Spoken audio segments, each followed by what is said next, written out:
Hello, everyone. It's time for Catalog and Cocktails, your honest, no BS, non-salesy conversation about data. And we have a special guest today. And a special setup today. Yes. Look at this. We're in Bar Barella over at Casa de Juan. There you go. I feel humbled. All right, we have the one and only Jean-Georges Perrin. Nice, JGP. nice. I don't know how I forgot how should we introduce yourself? How would you introduce yourself? Because you have so much It stuff. depends where I am, okay. But with friends, yeah, JGP is fine, okay. And I've learned that I'm actually doing data governance today. But I also find today that it's cool, so All right. Well, also the chair of BIDL, part of the Linux Foundation. yes, And then, all right. Well, hey, let's just kick it off sure. because today this is the first time in history that we're not having cocktails or beer or just a straight whiskey or Wine something. edition. We're having wine. So we're drinking wine and just What we're is this, drinking by the way? What wine is this? nice Chianti. Yeah. Right now, and we actually have next up because we'll be here for a while. It's gonna be fun. We have Greek Shiraz. So we're doing everything except French wine, okay. Yeah. So and it's recorded. So So what are we toasting for today? I'm apologizing to my people back in France, okay. So it's look, I'm surrounded. I cannot do anything else, okay. All right, what are we toasting for today? I think it's we can toast to something I had in mind, and I wanted to go it by you as well. Is something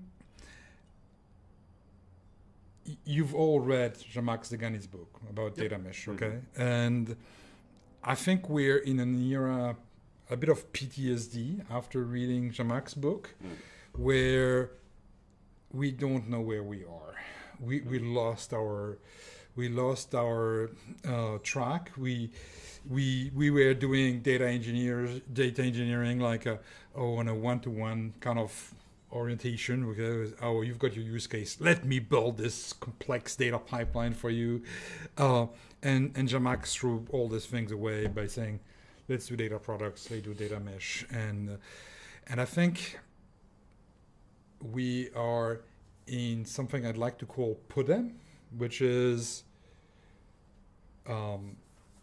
product-oriented data engineering and management. PODEM. Product-oriented data engineering and management. All right. Well, that's Okay. a way to unpack. I look So let's forward to cheers to unpacking that PODEM, and then we're Okay, going to cheers to unpack PUDEM. it. Cheers. Yeah. And it's really live, okay? They didn't know I was going to bring that up. So just to confirm that this is pre-recorded, but we'll still be streamed, so people we're not going live right now. I know, but live, it's like Colbert. Exactly. There we go. Okay.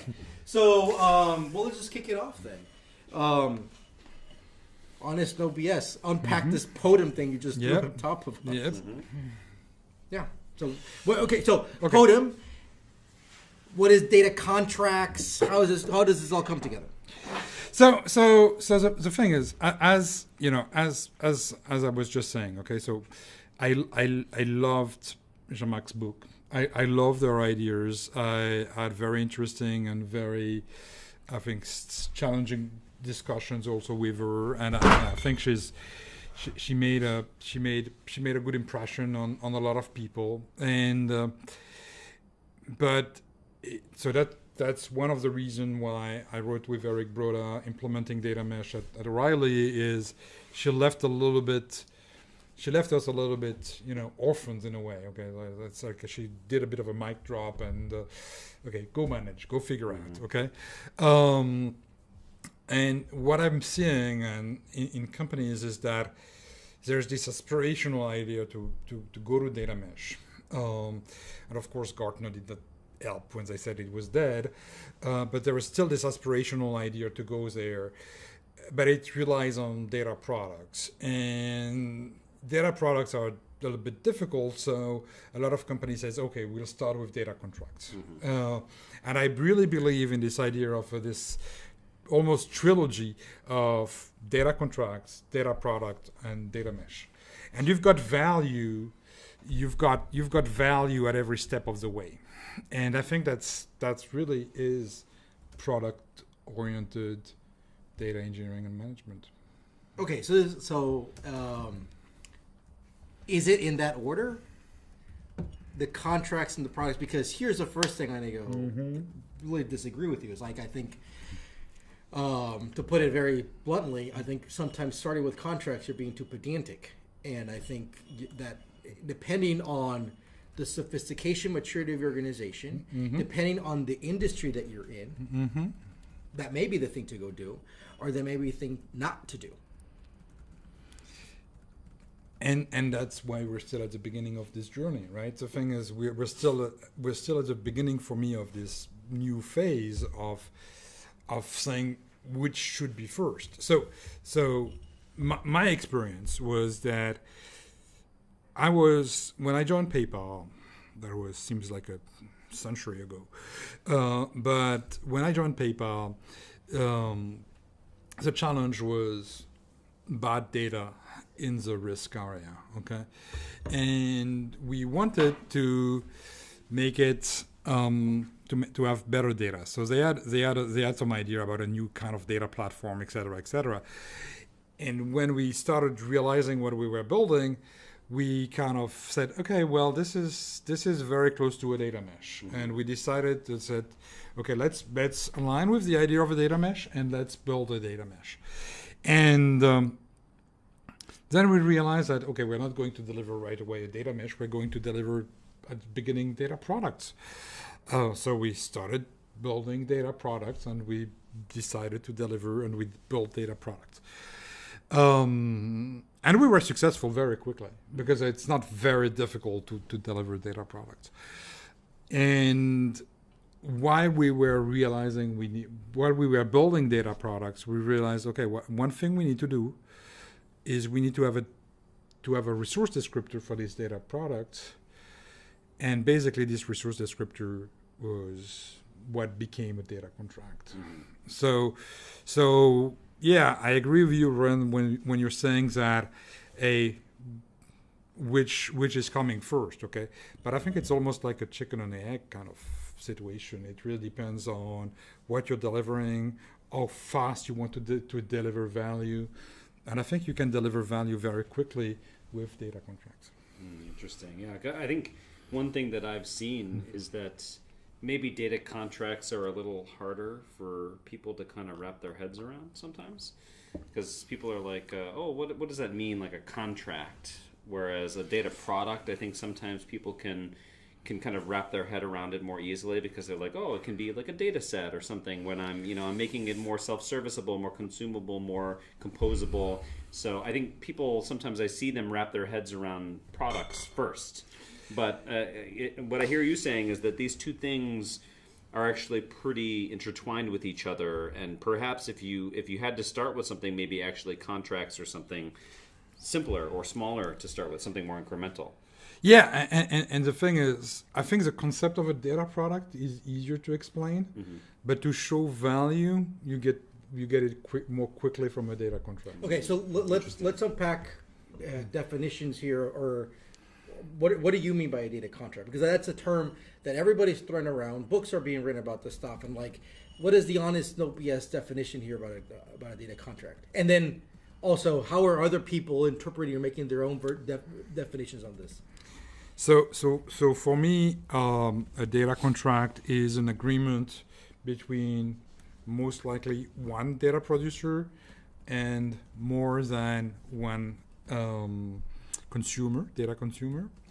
It is also a link between your implementation and your logical data representation, and it is See, that's a whine. After you said 2 is not enough, 4 is too much, and I'm forgetting the third one. You said a link between logical and what? In the implementation, right? Yeah. So there's a logical representation of your data, and there's the implementation of your data. And I think so. The data. That's just modeling. That's semantic. I mean, that's the semantics. Right, but the data contract can capture it. Okay, and anything is you're not forced to do it, but the thing is you can if you do. Okay, if you want to capture it, the data contract can be a good representation for doing that, and a standardized representation. And the third one, gosh, that's terrible. Okay, so let's go. So, but as a result of that, my data contract is a source of truth for metadata. Okay, so so I like this. The data contract is a source of truth for metadata. Yep. Okay, let's unpack one more thing. You should use the word agreement. Yes. What do you mean by agreement? And how do is there are these examples? This could be anything, or are these like a standardized possible agreements, or? So let's unpack there. So first, it's an agreement, but it's a little bit like your self-service agreement. Okay, you sign a contract when you subscribe to that, right? Did you have a say in it? It's basically you want it, you take it. Yep, you take it or leave it, right? Okay. So I think a data contract is a bit like that. I've never, and Andrew Jones, my friend Andrew Jones, wrote a book on data contract, and he says he coined the term data contract, so I let it to him. But I never liked data contract as a term. What would you call it then? Computational brochure. Computational brochure. Yes, sure. See, you're laughing. It's awful as a name. Okay, so let's go for data contract. But the thing is, it's a brochure. Okay, I'm having data. I'm a producer of data. When you want my data, I'm going to describe it in a standardized way. Documentation. Well, more than documentation, actionable documentation. Okay. Otherwise, it's a Confluence page which nobody likes. But that's also the computational word would makes it something. Yeah, again, computable. So it's machine readable, and then because my next question is going to be like, how is this being enforced? Okay, don't jump there yet. So I don't know if I finished answering the first question. Yeah, answer that. All right, let me shut up. I'm going to write down enforcement. Yeah. We'll come to that in a second. So anyway, so data contract. Okay, you said it's an agreement. Okay, so it's really, it's at the beginning it's more like a documentation. Okay, but it's your source of truth for this documentation. It's not, go to Colibra or go to Confluence or find out by looking at the schema of your Oracle database, okay? It's in your contract. Okay, so let's put the term aside because they agreed the contract is. Let's just put the term aside because I think because the term contract, even we were talking before we start recording here, was like the term governance is also like it implies all these things that we're like.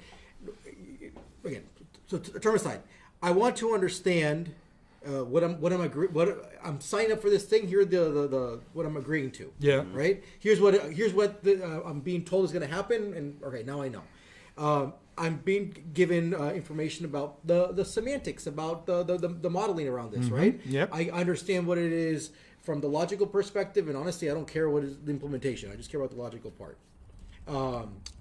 Based on your... Because that's how I'm going to use it. Yeah. Right? Yeah, that's so, fine. So then I want all possible documentation that I can because I mean, quote unquote, more is better, but at the end of the day, it's just documentation around these things. Like what else would be included in this quote unquote contract? Well, there's a big part of the schema, okay, but and on top of the schema, you add your data quality rules.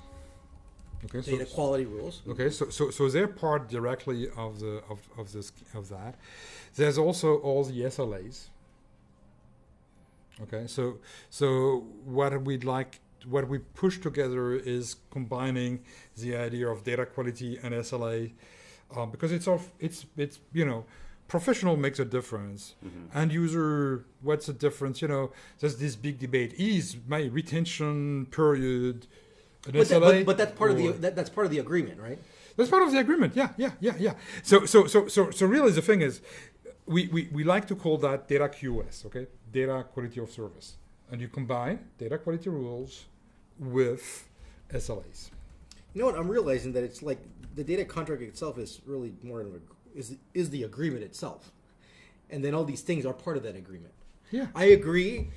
We agree, and like I guess the contract is that I'm going to give you this and this and this is going to happen, whatever. All that Yeah. stuff. Or do you see a contract otherwise than an agreement? Yeah, but no, I'm just like because you define it a contract as an. I mean, Yeah. the words matter here, and I But, think we're making these sometimes. I know, but the thing is, okay, I cannot define a data contract by saying it's a contract, but the thing is, it's an agreement, it's a little bit more, okay. But the thing is, it's really, who are the parties also in that thing, okay? Who are the parties is between one mostly data producer and Right. data consumers. So that's And this idea of an agreement, Mhm. that's not necessarily anything new in data, right? This is, No. but maybe we have some new language now to use to describe what we've been doing. But this is expectations management, right? And It is, or a promise. Okay, if you look Yeah. at if you look at JavaScript, for Yeah, example, it's a promise. Okay, so we could use plenty of different names at data contracts, Andrew. Okay. All right. That's a good analogy right there. I mean, again, in software, we've been doing this for a long time. But there's a lot of things we've been doing in software for a long time that we didn't do in data. Yeah. Okay. And I think And I think it's going to be boring if we if we just make a list of them. But the thing is, yeah, software. Sorry, guys, but I think software has been a little bit more mature than data, and data is catching up very fast. But yeah. it's and this, again, this is just a sign of how data is maturing and Yeah. having these discussions like right now and like this is great. This is exactly this is us realizing we're getting bigger. We're getting older. we're growing up. We're growing up. We're past 21. well, this is a good thing. It's a good thing, and so maybe stepping back to that the topic that we almost hit, it almost derailed us. Enforcement. Yeah. Do you have to enforce a data contract for it to be useful? What's the relationship between data contracts and enforcement? So we're hitting subtly but surely the value, right? That's basically what is the value you're getting from a data contract. So even without enforcement, okay, and I'm not saying I'm undermining enforcement, but at the very beginning you might not have the tooling for enforcement because the tooling is not very mature yet. But you already have a wonderful documentation tool, and that's providing a lot of value already. Okay, you're defining in a standard way your structure of the data your consumer is ready to use. Okay, and I was saying you can have the schema, you can have data quality, you can have SLAs, but you can also have ownership, you have support mechanism, you have eventually at some point business rules, so you've got quite a bit of things you can put in the data contract. So that's the first level is as basic as it is documentation, but it's consistent documentation.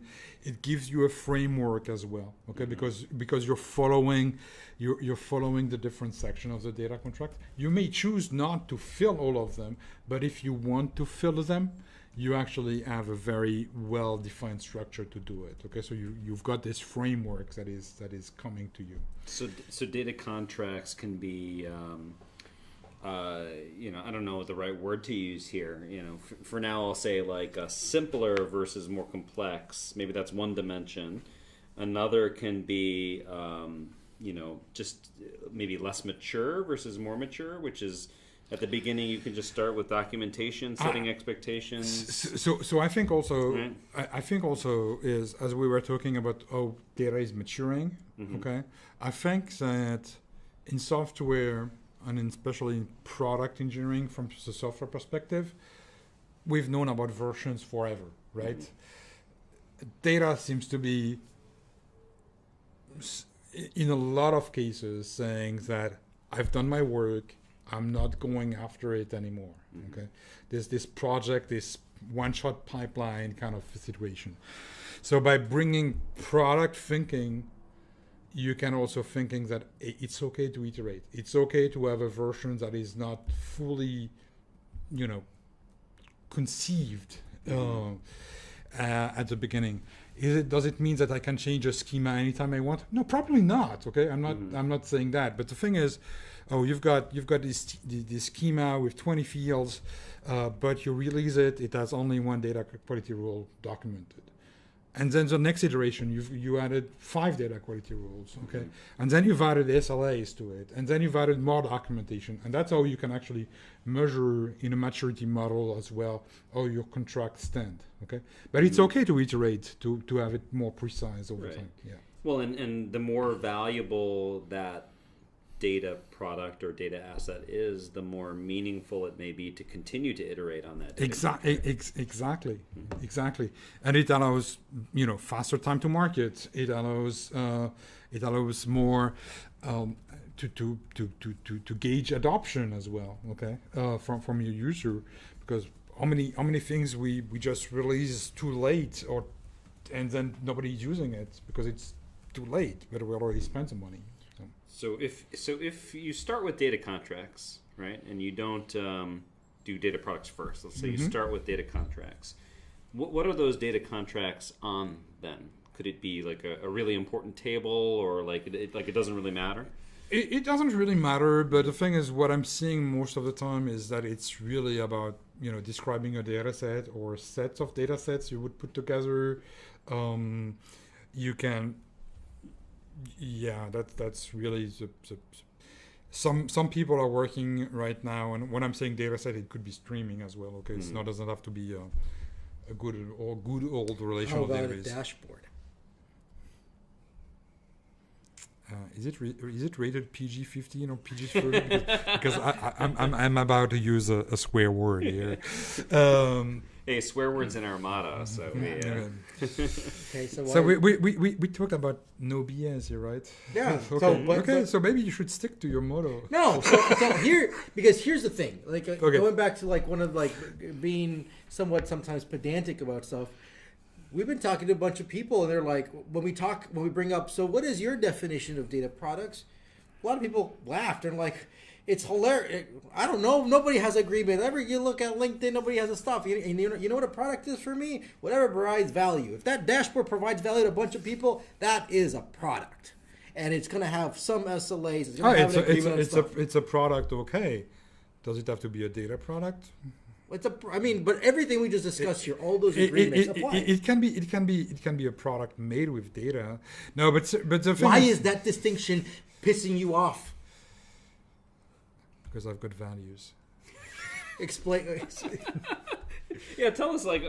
I'm actually very interested in this debate because I'm very much on the practical side. Yep, of me too. I think you're being too pedantic. If it helps you to stop being a report factory, to say that this report here is a product. Maybe you call it an analytic product or something like that. But ultimately, I think they're all data products. It all rolls up to data products. But that's valuable. Yeah, it's late in Austin. we added a little wine before, and it's actually recorded on St. Patrick's Day. Which that's true. We shouldn't be having some Guinness too. Yeah, and there's some here, probably. So and nothing is green around us. Hey, this is a green T-shirt for those. I don't know who he's lying to. No, but the thing is, no, I'm working right now on data products. Okay, we've been talking about data contracts, but when we're looking at data products can take many different shapes, and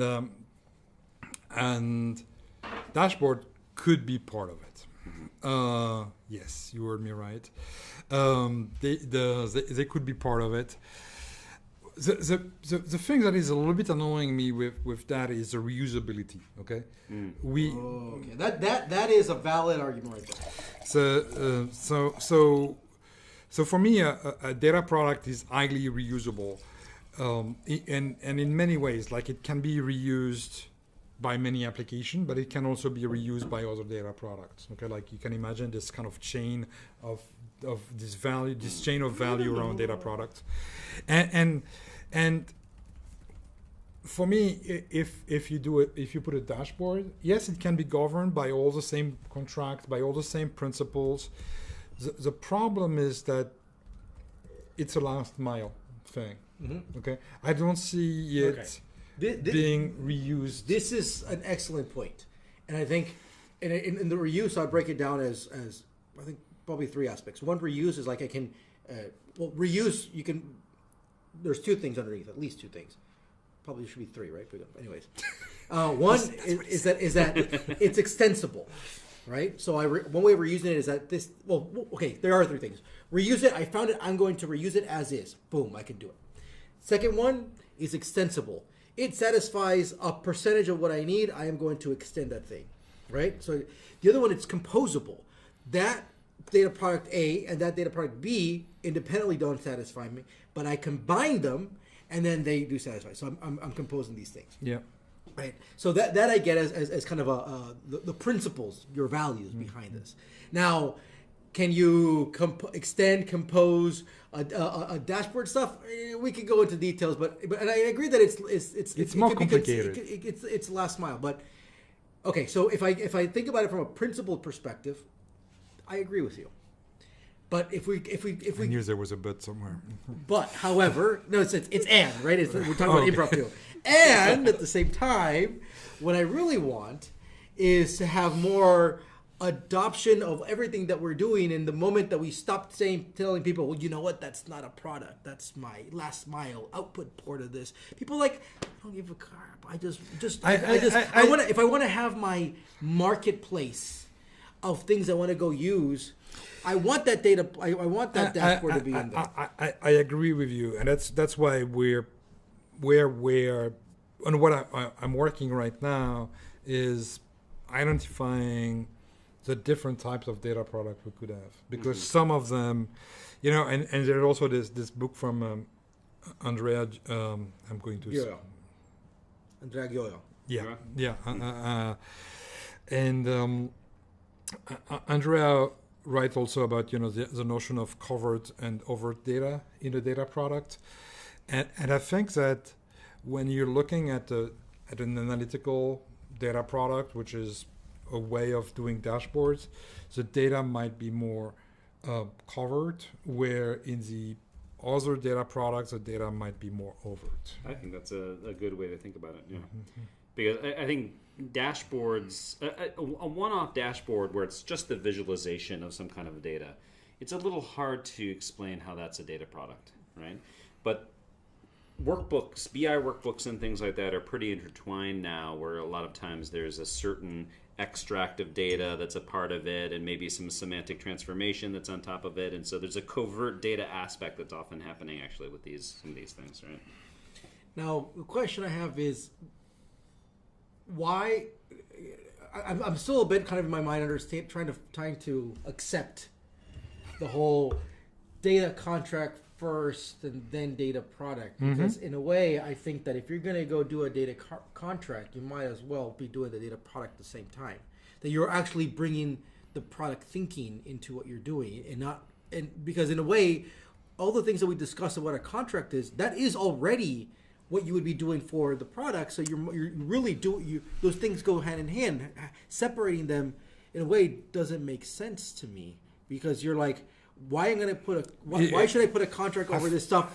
I'm trying to put band-aids over this stuff. I'm like, no, this shit is already. I think I think you're above the average in terms of data literacy, maybe just a little bit.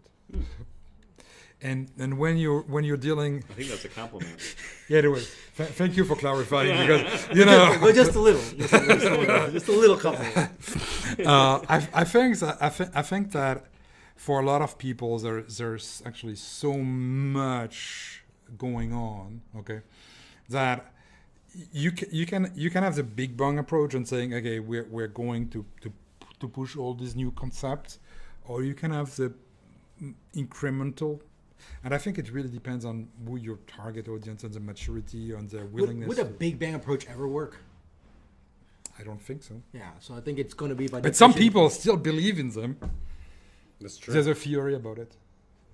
the big bangs. Big Bang Theory. That was a bad joke. It was a very, very bad. Hey, we're all dads here, so sorry guys. That's true.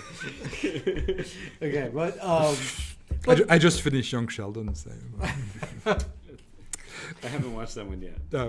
worth it. Yeah, it's worth it. It's all take place in Texas. Okay. Okay. okay, so we're.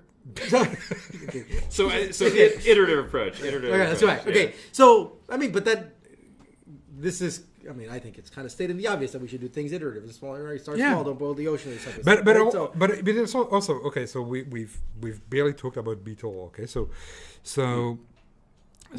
yes, be salesy now yeah, I can be salesy.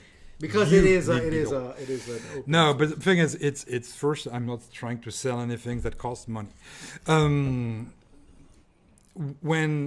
As I was saying, when I was at PayPal, we realized that the data contract was a very important part of our data product strategy, and we had a first version where we start to standardize for our own need data contracts. Okay, and then we realized that we went in a completely wrong directions, and we restructured that, and we had our version 2 of our data contract. While I was there and not planning to leave at that time, I went to the open source people at PayPal and say, "Hey guys, I think we have something. It's really important for us. It's not strategic for us in the term that we should not, we could open source it." And they said, "Okay, let's open source it."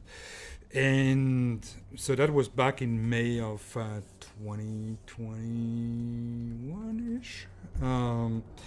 And we, 2022. 2021, you said?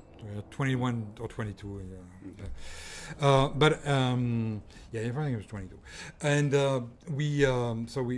they said, okay, so we open sourced it, and then a little later, I left PayPal, and I knew that there was not a lot of appetite within the company to keep the open source standard living. Okay, so it was open source, so I took it. I started maintaining it within an organization, a non-profit I was part of.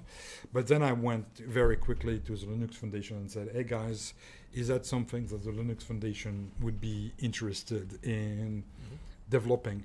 But for me, the idea was, it's one element. It's not.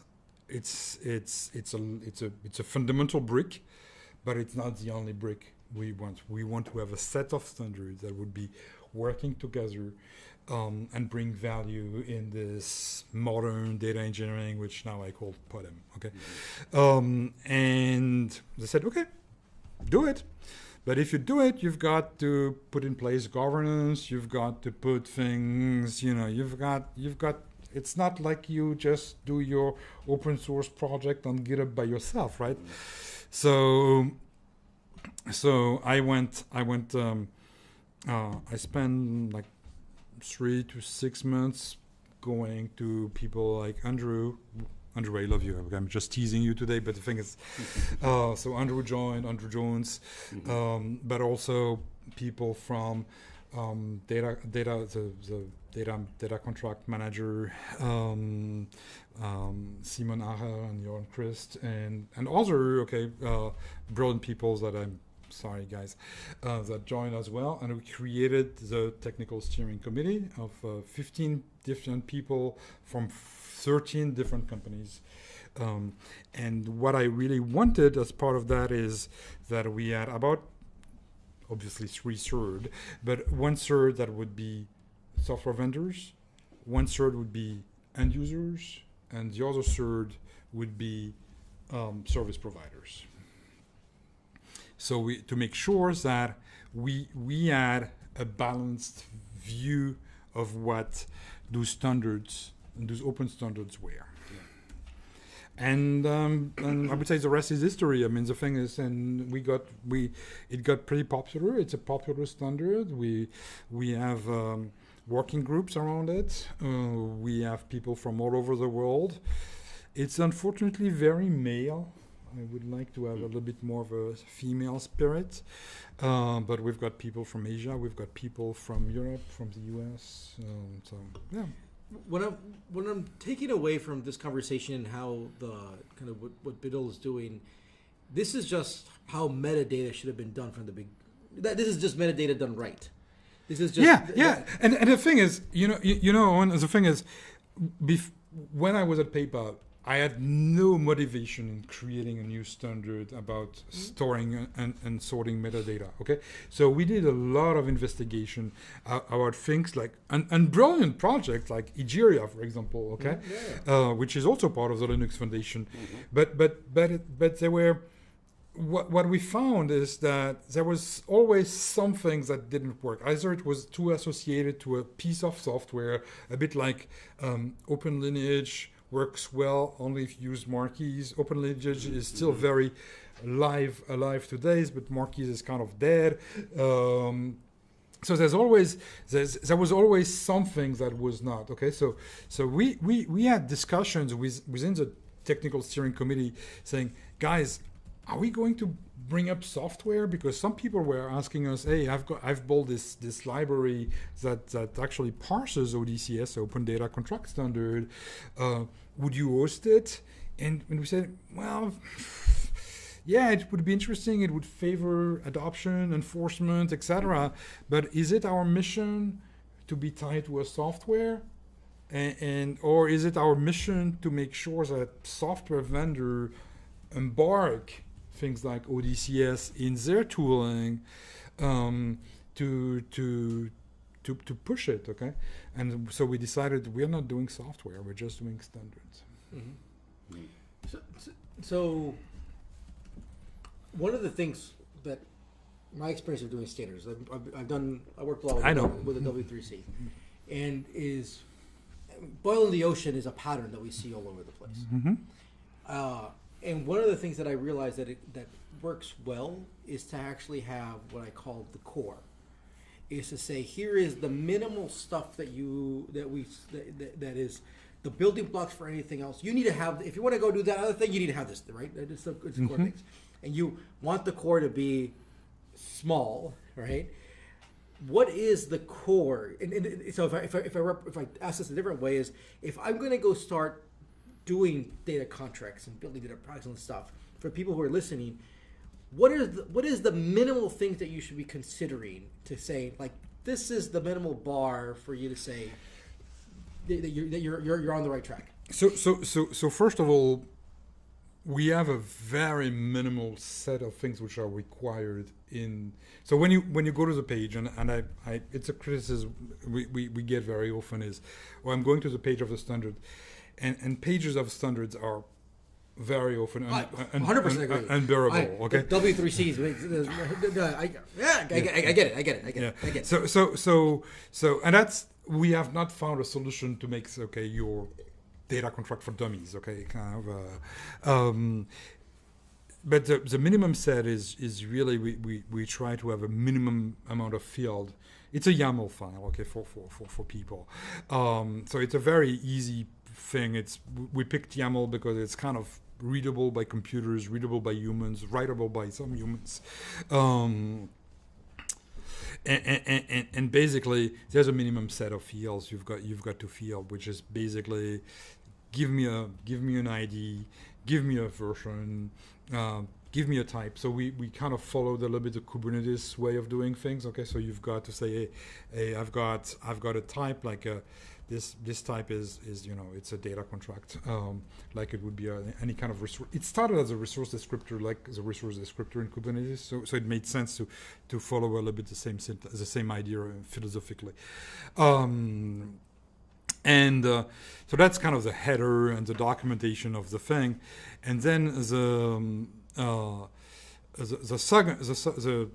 rest is the other compulsory part is a schema. But the thing is, so it if you have to do it manually, it's a little bit barbaric, but you find some tools that helps you doing it now. Okay, and extract it and generate the data contract for you. Okay, so here, so it's interesting. The schema is mandatory for this. Yeah. And then it's just some minimal descriptions around these things.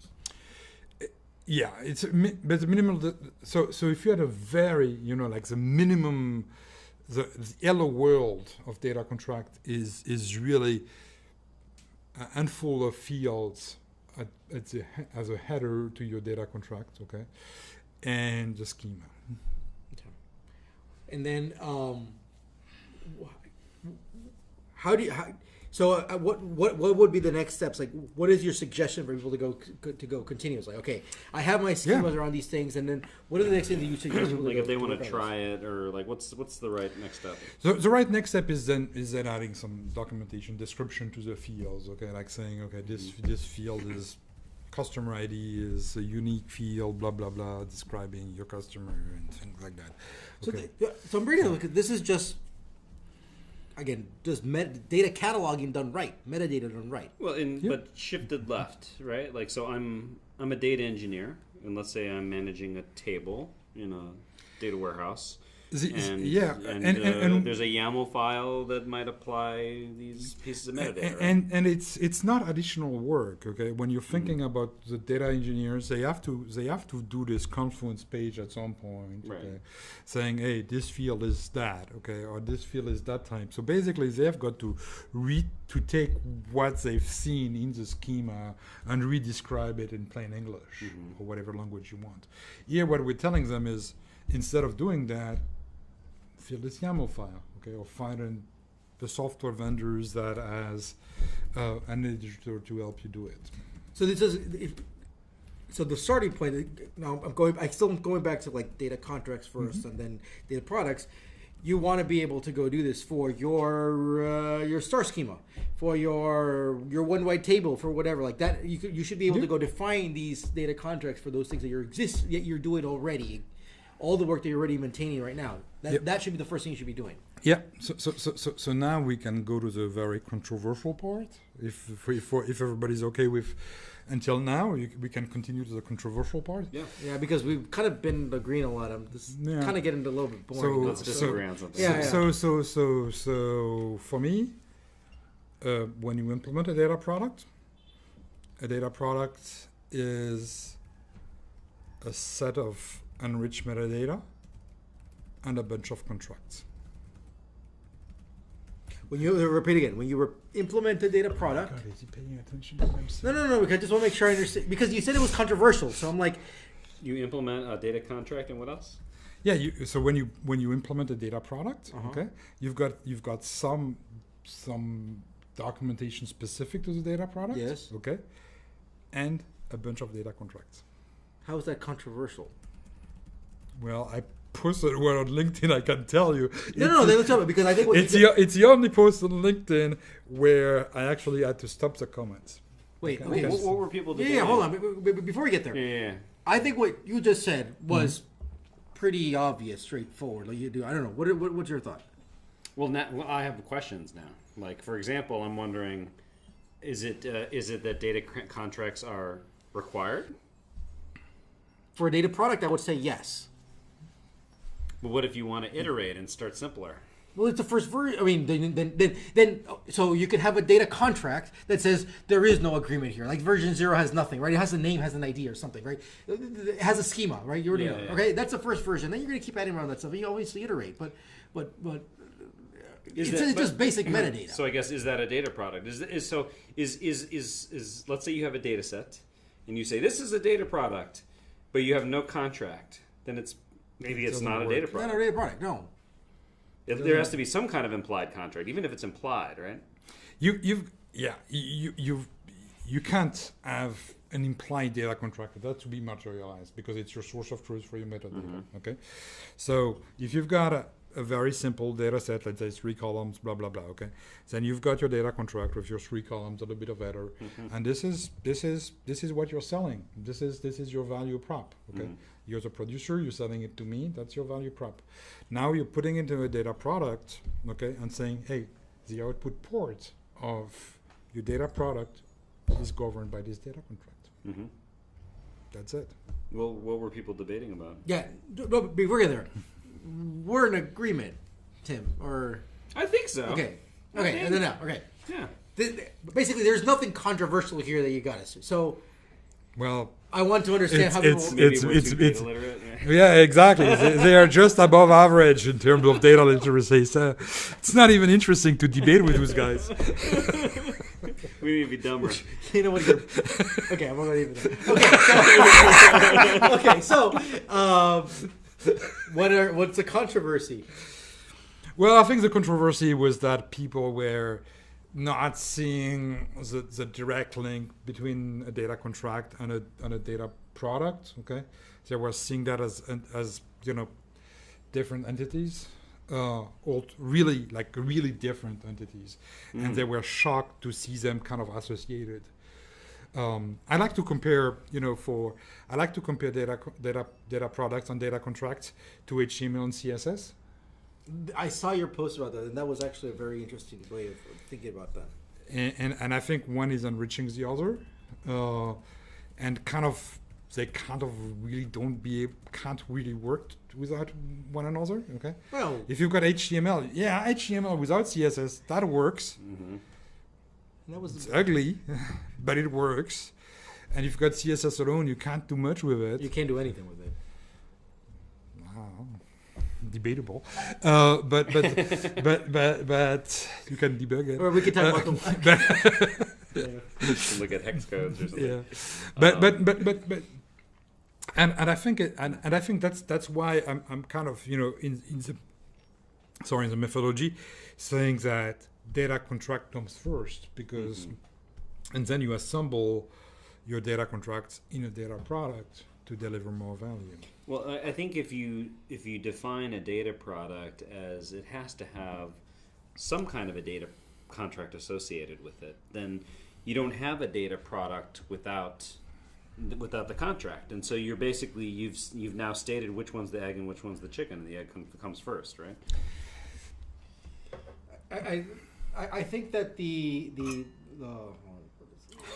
You gotta get the right angle there. yeah, this one. All right, Tim, you have to pour yourself more. All right. Okay, You're so Go ahead, Tim. I think the if you do a data contract first without thinking about data product, so you're doing it on data assets that already exist. To be very specific, you probably have, let's say, in your data warehouse, you have your analytical, right, your star schemas, whatever, right? You have a one white table. You're applying that to some stuff that already has. And that's fine. You should go do that because people are already using that. I want to know can you just be explicit to what I have signed up for, right? So make that explicit. So that I agree. And then in the process of doing that, you may realize, oh, well, we really should have done this thing. We should have done, this would make it better. But so at that process, you're realizing all the stuff that you can make things better based on the requirements of stuff that you've been hearing from your consumers. And then you're like, okay, so then in that case, like, quote unquote, if we were to start from scratch, what would we do? And then now at that point, you're now going into like this building this data product, which is learning from the past of what you've gone through, and then in that case, the contract and the data product will come together. Yeah, and so it's very interesting. Now, when you're thinking about data product, okay, there's really, I've seen a lot of different things, but I'm not going to pretend I've talked to thousands of people. That's not true, but I've seen a lot of different of different behaviors, and you've got all these assets, okay, that companies have, and they just don't know what to do with them, okay, and I think it's probably, well, I'm not going to say any companies, but I've talked to companies where they said, oh, I've got something like 90,000 data pipelines or 35,000 data pipelines, and I'm not shocked. Well, it's the first time you hear it. It's a little bit, oh, really? I hope at least it's source controlled. But the thing is, when you've got that, you cannot you cannot be the elephant in a porcelain, in a china shop and say, "Hey guys, you rip everything and we create again." Okay, I think that the real value is how can I take this, okay, those pipelines or the output tables from those pipelines, and I'm going to create data product from them, okay? And I think this is where it starts to be really interesting to turn your existing assets into products, okay? So that's for your existing assets. Ooh, that's interesting. And on the other end, you can also say, hey, I'm going to, for some domains, it's too messy, okay? I want to start fresh, okay? And then for this one, I'm going to, let's say for risk, okay? I need to have a clearer definition of my risk, so I'm going to create a specific data product for risk. It's interesting. You're advocating, or the way I interpret this is, and you're being very practical here, is if you are an organization where you are living with such a gigantic mess, but it's working. You're like, look, that stuff, yeah, it's coming to mess and it's working. Let's just leave it as is. All I know is that if I combine these things here, that's coming from this mess, I understand, but I know it's working, whatever. I combine this. I'm now going to, from now forward, I'm going to really treat that as a product. And my shift left is as much as I can to that kind of my starting point of that mess that I have. Yes. But then if you realize, you start building that out, and you're like, holy crap, like this is too complex. Like I can't. It's not dependable. I can't do that. At that point, you're like, let's go really figure it out, because this is so important and so valuable that it's actually worth to go figure out even further left. And then saying, you know what? Now I'm motivated to figure out what that big mess, to make sure that I do it right now from the beginning. Yeah. All right. That is a very sensible, practical approach. I'm a very pragmatic guy. So you shouldn't just go spelunking in your legacy pipelines trying to... Oh, first, I'm never doing that. Okay? Yeah. I don't want to do it to dig into Perl scripts. Okay, so let's be honest. Let's make data products out of all these Perl scripts, right? Yeah. But the thing is, when you look at it, okay, basically, what is your contract? It's basically the promise of your delivery, right? Of the value you're delivering. So when you're doing that, you've got your contract, and by extension, your product. I can. You were talking about enforcement, okay? Mm-hmm. So now I can enforce that, okay? Oh, I've got this 20,000 fields that are coming every day. Now I've got 30,000 records coming every day. There's a problem, okay? Mm-hmm. I've got some tolerance for null into my required field, because I know that 100% of required fields is going to break my system if I force it. Okay, so all these things are part of what you describe in your data contract. And the big thing about that, and by extension, as I said, your data product, you can start trusting it or not, because you know that it matches a promise you've been giving your customers or not. Mm-hmm. Okay, and it's why at this stage, the metadata we're talking about is not only the static metadata, but it's also the active metadata, right? It's this combination of data quality rules being executed, this data observability, that you collect all these things at the data product level.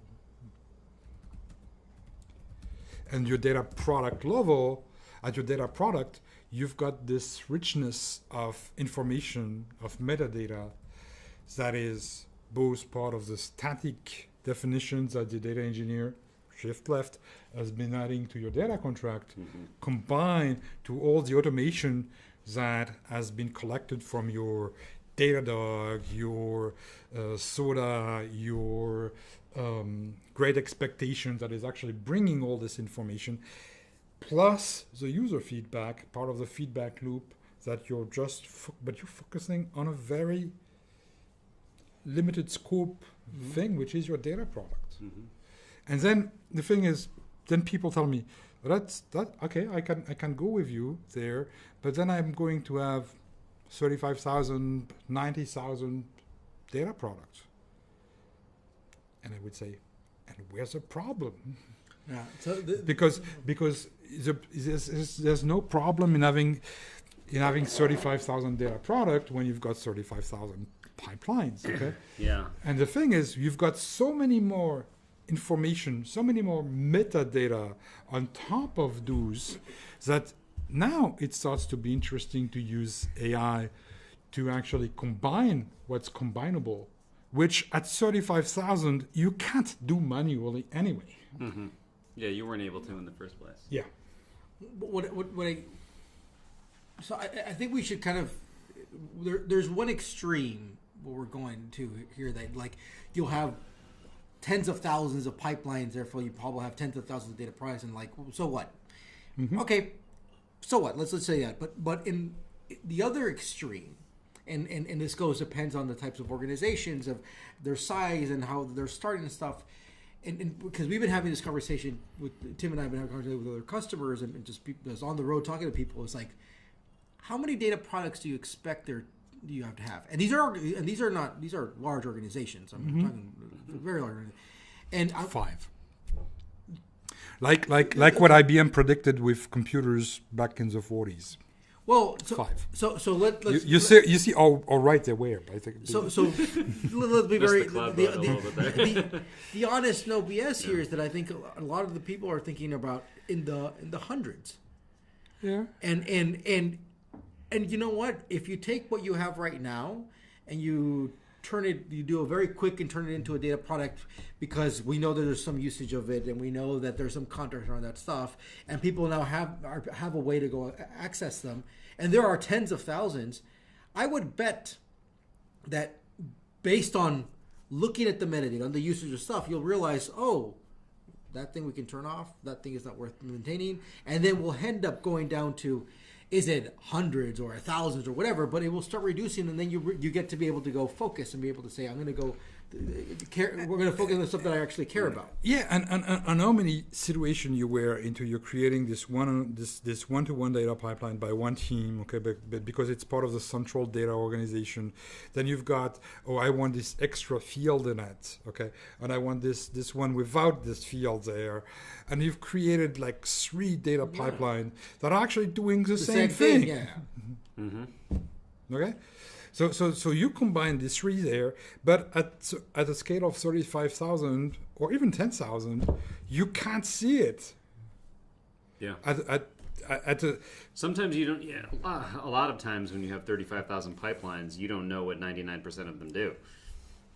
That's probably some and probably you just know that at the end the right thing comes out the other end, right? Yeah, and they're probably still running Perl somewhere. You hope so. You assume so. Yeah. Okay. Now this is interesting. I feel like I'm having a bit of an epiphany, which is that it's a wine. You should be proud. No, yeah. it's a wine. It's a wine. It's not too. Me. It's a wine. Is that a lot of folks, I think, wrap their heads around data products. Right, and to the beginning of this conversation, like that's a little bit simpler for them to wrap their. They're like, oh, Amazon, I want to buy a product, and I know what a product kind of is, right? But then they inherently, we were talking to a customer a few weeks ago, and they said like, oh, there's no way that we could like have thousands of data products because it just doesn't scale. It inherently doesn't scale. And what I'm kind of coming now to with this conversation is that if you take data contracts seriously, then it actually is a way for you to scale data product and data product management across your organization. Yeah. Because you're actually trying to turn something that is covert and implicit into something that is explicit and ideally codified. And you're putting as much of the responsibility as you can on the data producers to maintain that. If you do a good job of that, and for the really important data products you enforce your data contracts, then you can scale to thousands of data products. Let me add to this. I think that the everything that goes into the contract is not new work. You're already doing this. You've already done it. Yeah. But what you are asking is basically all that work that you did. Can you just like formalize it, codify it, right? And that is a very low bar.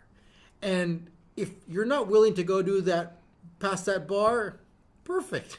It's not. I'm not going to consider it a product. I think it's Darwinism at some point. Yes, yeah. So that's that. By lowering the bar, in somewhat it's like so low, and whoever's not able to pass that, that's like very simple. This is not going to. I'm glad. I know I can just kind of clean through this stuff quickly. And the thing is, we've not talked about tooling, but I think that the tooling that is not existent right now, okay, or somehow nascent, needs to make sure that all these things are super easy. Okay, some people say, "Oh, you're against Colibra, or you're against Confluence, or you're against something." I'm not. I think the thing is, it just for me as data contracts and data products become the source of truth for all of that. You just publish it to a Colibra, to an IGC, to Data World, to anything. It's where you want to surface this information is not part of the standard. No, I think that the standard itself is you're lowering the bar of what you're going to go to define as the product, and then the tooling should just make that even super easy, much more easier, to the point that if you're not even doing this, then there's like really no reason for it to exist. It goes back to the analogy that we used in last week's episode, which was that what your first data catalog should be a spreadsheet, because the act of governance has to come first before the tool. The tool doesn't do it for you, right? It helps you scale. I mean, the same thing is true with data contracts, right? You can't. The tool isn't going to replace, the discipline of actually making contracts. Yeah. So then what's interesting is that going back to what the conversation we were having before we started recording, is that this is all governance in a way. And let's put the labels aside. This is what's going, all of this work, everything we've just talked about, is the enabler, right? So other people can go do amazing stuff with this data. AI is going to go use like whatever the stuff you're going to go build. Of course. So what's interesting, kind of like the how I've been thinking about this is, you go back 15 years ago now, we're talking, or even more, right? Data scientist was the sexiest, newest role, whatever. And then what happens, and why? Well, because we have all this big data, we have so much stuff, and there's so much insights that we can go do, we can have to go to. Okay, so we landed a bunch of data scientists inside of this stuff, and they can go inside of all this big data, and then they were like, oh wait, 80% of data scientists' time is spent cleaning the data, all that stuff, right? And then that makes a shift kind of go into the data engineering in a way, right? And then like, yeah, because data scientists should not be spending 80% of their time, it should be only percent. So now we're going to the data engineering part, but then the focus there is like, how do we get all this stuff at scale? And yes, they're doing somewhat of this metadata stuff, but never treating it as like the respect it really deserves in a way. It is because you're asking the data engineers to do so much, because they still need to build these pipelines, they still need to move the data. But then we realize, wait, this data is still not fully understandable. The data I can't trust this data. There's all this stuff I don't know about a data. And now we're pushing that further left or whatever, is like, there's this other work that needs to be done. And that, call it the data governance professional, the data, whatever we label we want to go do this. That's like the next thing that we're seeing that needs to happen, such that if we go back to what we were doing 15 years ago, I want to be able to go generate fantastic insights with the data that I have. And I think that we started with this big vision 15, 20 years ago with the data scientists and generating insights with our data, which is still what we want to go do. But as we've been just maturing ourselves as an industry, saying, oh, okay, that was great, but we learned that we are missing this thing. Okay, we got a data engineer. Okay, that's great, it's working. Oh, but we're missing this other thing, which is now more on the metadata side. And I think that's where we are today. And heck, 5-10 years, we're going to learn something else that we didn't even realize, right? Yeah, but and talking about data governance, at PayPal, our best friends were data governance, right? Because they understood that having this kind of product thinking, this kind of call it shift left. To be honest, I don't like the shift left thing or shift right or whatever. But the thing is, bringing those operations which were already being done by a lot of people, but bringing them and telling people just do it in a normalized way, okay? It simplifies the data governance part. It simplifies, I've been to, I don't remember how many companies where their act of data governance was buying Colibra. What they did not realize is that it does not come pre-filled. Buying a tool is not so when you were saying about Excel, because the thing is anything, and once more, I'm not picking on Colibra. It's just like the thing is but if part of your processes, okay, which you're already doing because you're documenting, you're writing README files, you're putting things in Confluence, all these things is being done. But if you just normalize the way you're doing, you standardize the way you're doing, then you can push it to your catalog, and then your catalog can be. I need to do a quick parentheses. I'm going to put my salesy hat for a second. Yeah, don't get Calibra, get data.world. Whatever. That was the salesiest thing you've ever said my on God. this podcast, Juan. I'm appalled. Look, I'm an hostage. I'm an hostage here. I cannot escape. All right, but they do have a good product. But to your point, right? Like you can buy Confluence, but if you don't ever do documentation, then what's the point? Yep. Okay, one thing we haven't hit yet on. You started off. This is actually now officially, I think, probably now the longest episode. We'll keep going. And you know what? I'm going to open up another bottle of wine while I bring up this other one. What was you said was it a trilogy or the Trinity? A trilogy. The trilogy. Yeah. Okay, we've talked about data contracts and data product. There's a third. Talk about data mesh now. So I saw on LinkedIn that some of the haters are kind of changing a little bit their mind, and you want to call them out, or you know who they are? It's probably the only Canadian living in Florida.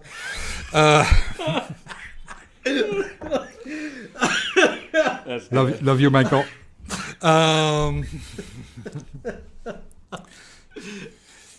Okay, I'm not making my coming out tonight. Okay, the thing is, I when I say I love Andrew and I love Malcolm, it's very in a data way. In a data way, yeah, as peers,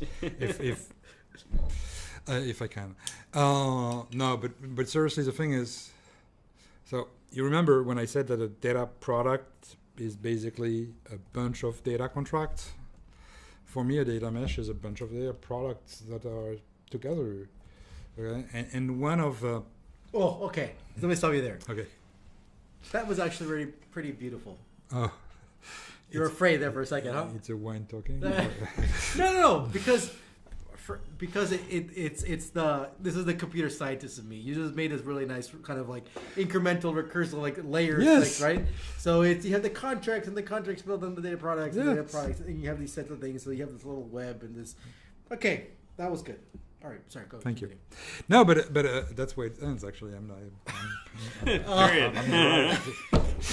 But the thing is, so if you go back to Jean-Marc's book, which and Eric and I in implementing data mesh, we kind of reused that. When you're thinking about the experience plane she describes, okay, you've got you've got the infrastructure plane, the infrastructure experience plane, which is basically your infrastructure, on top of which you build these data products, and on top of which you've got this mesh experience. And I think it's exactly that. I think it's you get value. You get a value in each plane you implement, and you get value in each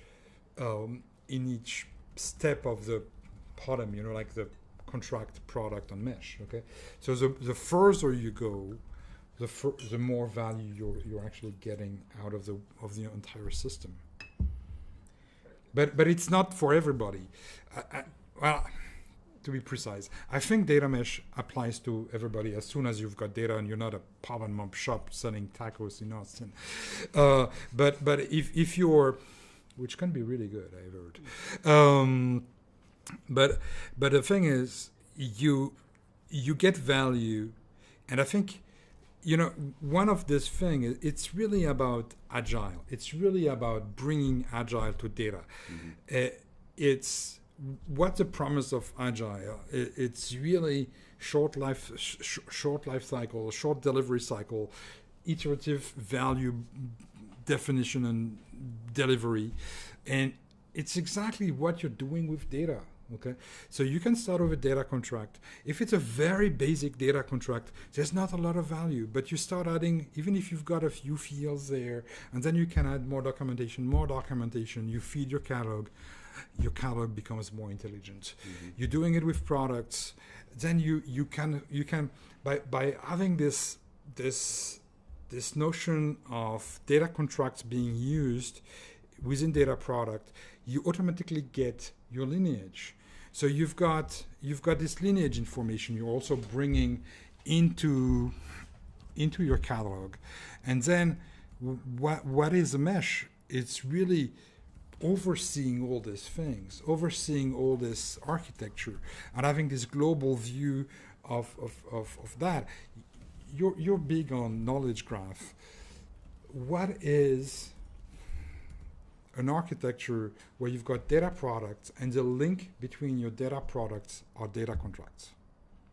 Right. You're defining the connections between all your different concepts and all your different rules around this stuff and all the data and how it can all be connected. And the products themselves just end up being like some view out of this entire graph, out of all these connections. You've got your which data. is this is why I've always argued that at the end of the day, and I've had these discussions with Shamak before, is like you are building out the knowledge, a knowledge graph of your organization, just understanding all that context, all the main concepts and stuff that people care about, that you want that to be reused.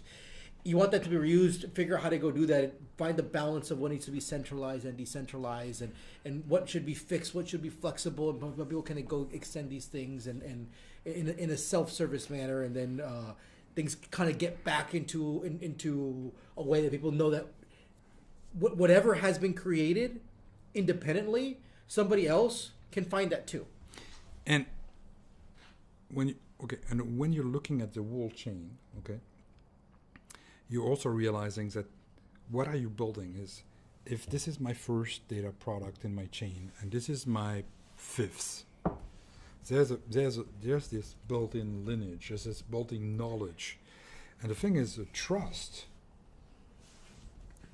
Right now, if you're just relying on this, you don't know what's before it. So you can't trust it.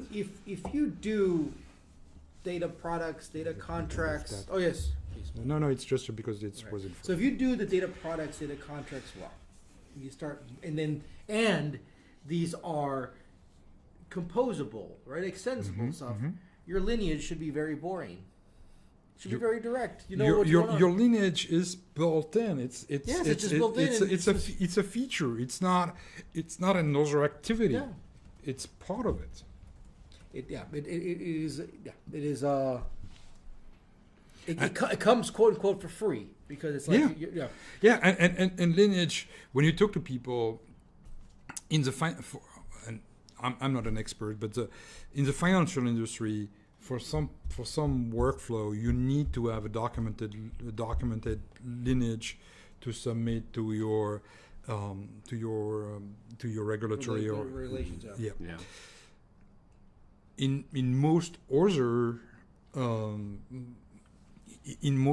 industries, it's a nice to have. Okay, so people selling lineage, it's great, but the thing is, it's a nice to have. It's not a must have. Okay, here it comes for free. It's great, but the benefit is, if something happens to this one, you know that this one is affected. Yeah. Okay, where nobody knows otherwise. No, it's never. Can't believe I've never said this out loud or realized this. It's just algebra. It's just the math that you do, right? Yes. So it's like you're combining this stuff. Well, how am I combining that? You're adding it, you're subtracting it, right? Whatever. You're multiplying by it, and then you just keep going, and then you can take that equation, you can break down, you know all the different pieces from that. And it's already there. Like, what is the lineage of this equation? Which is kind of it is. It is, and it's not complex math. No, it's not, because it's literally just probably you're adding things and you're subtracting some stuff because of probably sensitivity and things. Yeah, there's a few things here and there, and you can imagine that SLAs, blah blah blah blah blah. But I can't talk about the pattern I'm writing. So. Okay, so data mesh is just a set of data products. I like this as a progression because it, and I like that you tied it back to knowledge graph to kind of bring it into Juan's backyard. I wanted to have him on my side. Yeah, exactly. I wrote down in my notes incremental and scalable, right? Mm-hmm. Because what you want is something that you can eat in bite-sized chunks and make progress and get value. It's not the implementation of a new data warehouse. Right. It's not like trying to do something whole scale, right? Mm-hmm. But you want it to. But a lot of times the problems with incremental approaches is they over prioritize efficiency over resilience. But if you do this in a methodical way, contracts, products, mesh, it's actually a system that can scale, right? Mm-hmm. You build your first product, you build your second product, you build your third product. You say it's part of a domain. Okay, you're building more in that domain. Okay, now we need a second domain, and now we need governance over these domains, right? It can be an incremental approach. Mm-hmm. Okay, one more thing before we can wrap up. We haven't talked about what's centralized and what's decentralized. So in this progression, because you can imagine this progression is done in a central team. That's it, right? You can imagine this progression is done but I don't believe that much in centralized organization. I think we need a centralized, and you shouldn't the centralized part kind of quote unquote mandate what are the minimal things that the contract should have? Yeah. So for me, the centralized part should build a platform or implement a platform, okay, by buying or building. It should define maturity models, and that's where you define your requirement. Okay, your requirements for basic level of one is probably very basic, as I said. Okay, a few fields and blah blah blah. But if you want to have a maturity level of 5 or platinum or whatever you name them, then you've got X numbers of fields documented, X percentage. Basically, like in software, when you do unit testing with code coverage, right? It's not just about doing unit testing. It's okay. Well, I've got 3 unit tests that covers like 2 lines of my code. Okay, it's really about I'm covering a lot more. I'm describing a lot more, and that's part of the maturity model that you do. And that's part, yes, I agree with you, of a central team. Is it the responsibility of the central team to define how long you should be keeping the records for financial data? Depending on what industry you are, there may be some regulatory things. Right. But it depends by country. Yes. Okay. For example, and that's your point. And that's not the responsibility of someone, let's say in Phoenix, Arizona, who doesn't even know where Liechtenstein is. Mm-hmm. I'm just picking on people in Phoenix randomly. It could be Scott. Because we know the big financial company who's there. There is? I don't know. No, but the thing is, there's for once I had no one in mind. But so there's a responsibility of the centralized team, and there's a responsibility of what I call almost a field office, okay, or the factory floor, okay. And I'm not saying that in any negative way. It's really there's this combination of two that make it for me a federated system, like the federated government should be working in this country. And I know I'm in Texas. Sorry, guys. That's all right. If I'm not making out of the states alive, you know why. We like federated approaches in Texas, as long as that means more power to Texas. Yeah. You really need to go to watch Young Sheldon. All right. We can keep going, but here's the thing. We're going to keep going with the recording off and keep drinking our wine. So we'll... later on, we have to go figure out. I don't know, Tim. Any final? There's more stuff I want to go talk about, but I'm also thinking about. So should we maybe each do a final thought? Well, I don't know. I actually no. You know what? Okay. Tim did all the takeaways. I probably wrote 3 or 4 lines into stuff. We'll have to make a good LinkedIn or blog post. This is why I think it's important. Tim is our natural intelligence here. So this is why I think it's important to go through the takeaways, because people listening to this episode will think, this is bullshit that they don't do it. Like, no, let's go do it. All right, you want to do real takeaways? Yeah, do takeaways. And right. then, I'm going to do it the fast version, though, because there's too much. Too so we started with PODEM. And I actually want to learn more about PODEM, but product-oriented data engineering management. Yep. Right? And that is kind of the central idea now that a lot of this kind of revolves around. And we started really talking around data contracts, and data contracts being an agreement between a data producer and one or more data consumers. And that data contracts are like when you go to buy a phone or something like that, and there's a contract that that they say, hey, we'll give you this phone, but you're going to hit these certain limits. We're going to have to throttle you at a certain point, and it's going to cost this much, and this is what you get. Here's the features, right?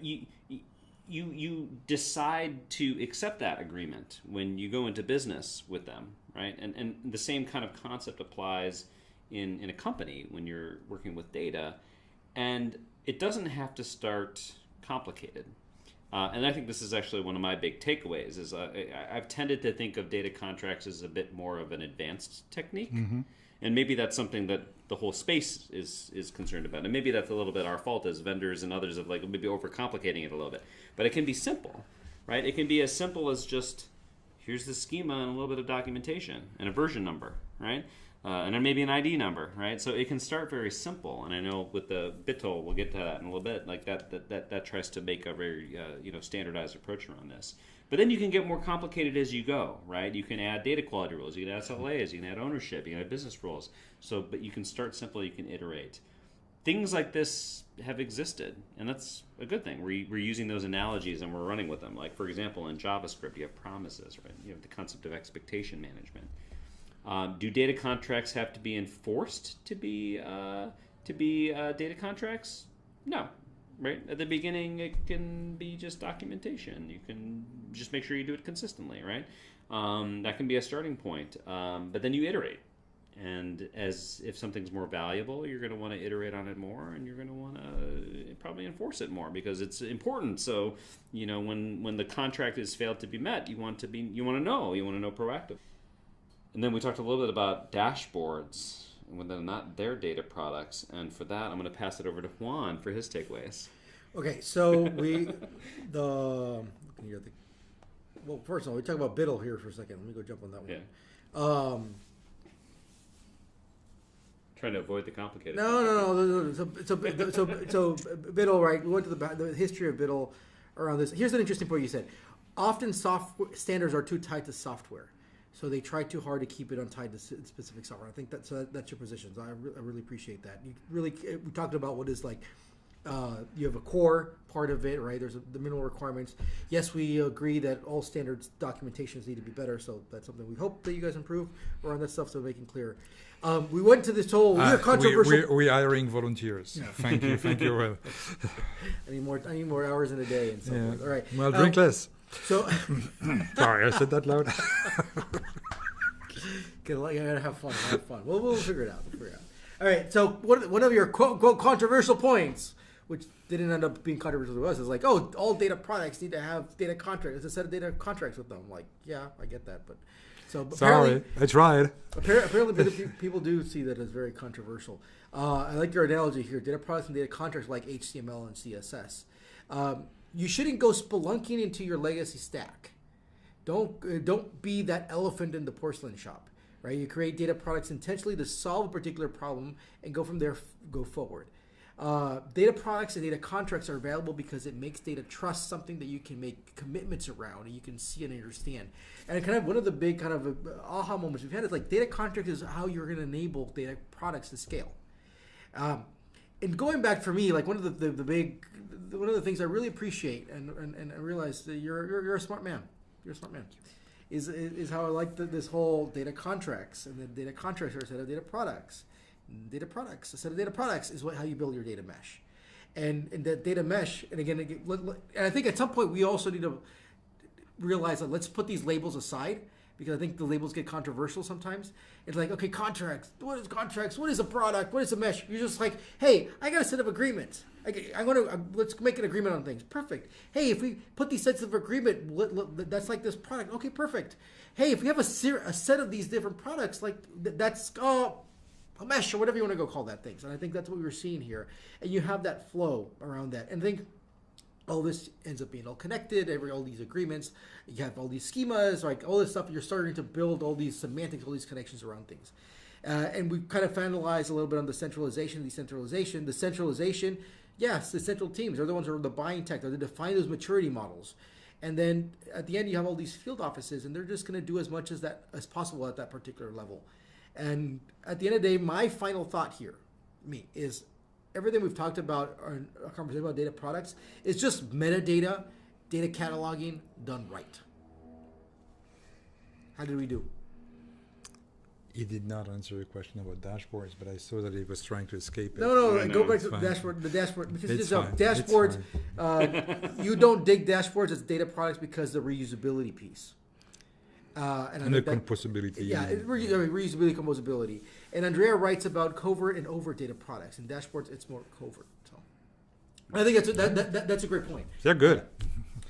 You saw it's all here on our phone. If you saw me here on look at my phone, it's because of these notes. Okay, to wrap it up, 3 questions to you. Oh, okay. Ooh. What's your advice about data, life, whatever you want?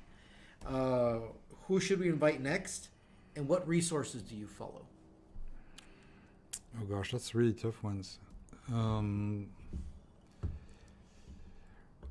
I started computers a long time ago, and back in the day, I read 2 magazines that have completely disappeared, which was Byte magazine and Dr. Dobbs. Dr. Dobbs, oh my God, I forgot about that. Yeah, and I miss them. I really do miss them. Dr. Dobbs was really, I was probably like 15, 16 years old. I could not, first it was in English, but that didn't help. But the thing is, I could not understand half of what the people was writing in this thing. But it gave me motivation to learn, because I wanted to understand what they wrote in this thing. As an anecdote, I was reading a German magazine to learn German, called Chip. I don't know if it exists. It still exists. But but Byte and Dr. Dobbs were really something that I tremendously miss. And then, as a result of that, I don't have a consistent source of information. It's really super frustrating. I don't like reading books. Yeah, I know. Interesting. I know. No. This is I do my best trying to read books, but I fail at it too. I have got a bunch of books that I bought that are still on my shelf. Yeah. Sorry, authors. Yeah. Send me your books. Sorry. Yeah. Well, I know a good offer for books. Okay, so, but so I don't have an answer for your third question, and I really feel LinkedIn is not one. LinkedIn is one, but it's opinionated. I'm not saying that opinionated is not good, but the thing is, I think there's this kind of a little bit of this building on top of something else kind of thing, like finding the real gem on LinkedIn is really difficult. There's a few people I'm following what you're saying, but there's so much noise. It's tough. I recently went to Blue Sky because there's less people, but there's also less stuff. So less noisy, but less content. yeah. So it's really, my wife's an editor, and I think they have a really important value in our industry, just tailoring the content and making sure that the content is of value.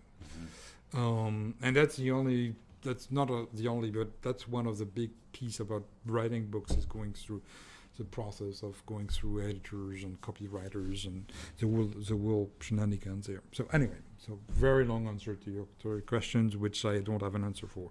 And then who should we invite next? I don't know who you had already, but my co-author Eric Broda is an interesting dude. First, he's Canadian, but he stayed in Canada, which is probably safer these days. But I think he's got a perspective on a lot of different things, and I really enjoyed working with Eric. That also a thing is when you write a book with someone, the probability that you're not talking to the person anymore after writing the book is very, very high, and we're still talking to one another. Canadians are very nice and tolerant. So Eric is interesting. I was kind of teasing a little bit about Andrew and yeah, we've had Andrew on the show. Okay, and Malcolm. I don't know if you had Malcolm. Malcolm is actually at least a 2-timer now. Okay. So three times technically. 3 times. With the length of mine, it's probably I'm a 5-timer now. Well, you have the number one on like Default double at least, right? And in this very unique setting. No, but Eric is an interesting guy. So yeah. All right. Yeah. Well, thank you for. Thank you guys. This It was This is an amazing discussion. It was Thank you so very much. interesting, and Cheers. to the next episode. And follow Beetle. Okay. Check out Biddle.